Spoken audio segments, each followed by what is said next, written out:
नमस्कार, मैं नाज़मीन खान और आप देख रहे हैं SPN9 न्यूज। हरियाणा के पूर्व गृह राज्य मंत्री अनिल विज जब नयाब सिंह सैनी के नेतृत्व में हरियाणा विधानसभा चुनाव लड़ा जाएगा, गृह मंत्री अमित शाह द्वारा जब ये फैसला हुआ तो अनिल विज की नाराजगी साफ तौर पर देखने को मिली।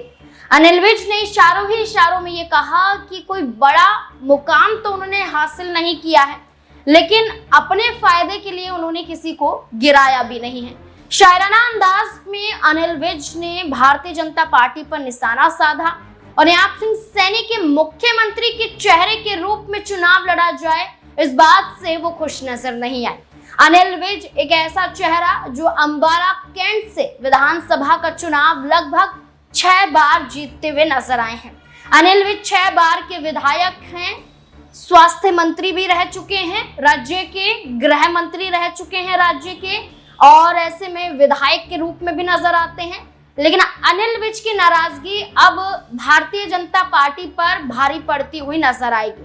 कहा जा रहा है कि लोकसभा चुनाव में भी अनिल विज का भारतीय जनता पार्टी के हक के लिए ज्यादा प्रचार प्रसार ना करना यही नतीजा है कि कई सीटों पर यहाँ पर भारतीय जनता पार्टी को हार का सामना करना पड़ा। लगभग 5 सीटें भारतीय जनता पार्टी के खाते से खिसक जाती हैं, जिसमें से ये कहा गया कि अंबाला लोकसभा सीट पर बंटू कटारिया जो भारतीय जनता पार्टी की उम्मीदवार थी, उनको हार का सामना भी इसी वजह से करना पड़ा क्योंकि भारतीय जनता पार्टी ने अनिल विज को दरकिनार कर दिया, अनिल विज को साइड किया।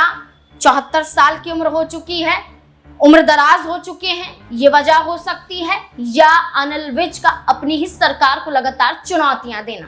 अनिल विज एक ऐसे नेताओं में गिने जाते हैं जो लगातार अपनी ही सरकार को कई मामलों में घेरते हुए नजर आए। तो ऐसे में कहा जा रहा है कि अनिल विज आने वाले विधानसभा चुनाव में चुनाव भी लड़ पाएंगे या फिर नहीं।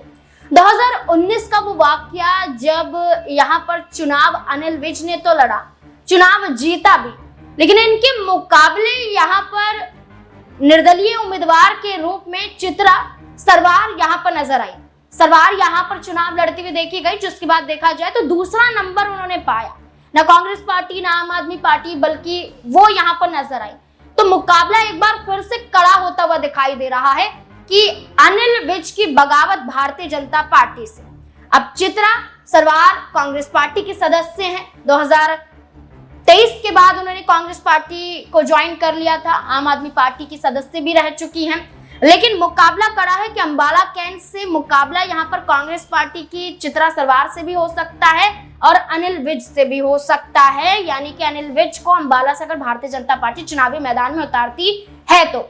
लेकिन सवाल यही है कि आखिरकार प्रधानमंत्री के चेहरे के रूप में उन्हें ना उतारना, भारतीय जनता पार्टी एक बड़ी मुश्किलों में आ चुकी है। भारतीय जनता पार्टी के खिलाफ अनिल विज क्या कदम उठाते हुए नजर आएंगे, ये देखना काफी अहम हो जाता है। इस पूरे मुद्दे को लेकर क्या है आपकी राय, कमेंट सेक्शन में जरूर बताएं।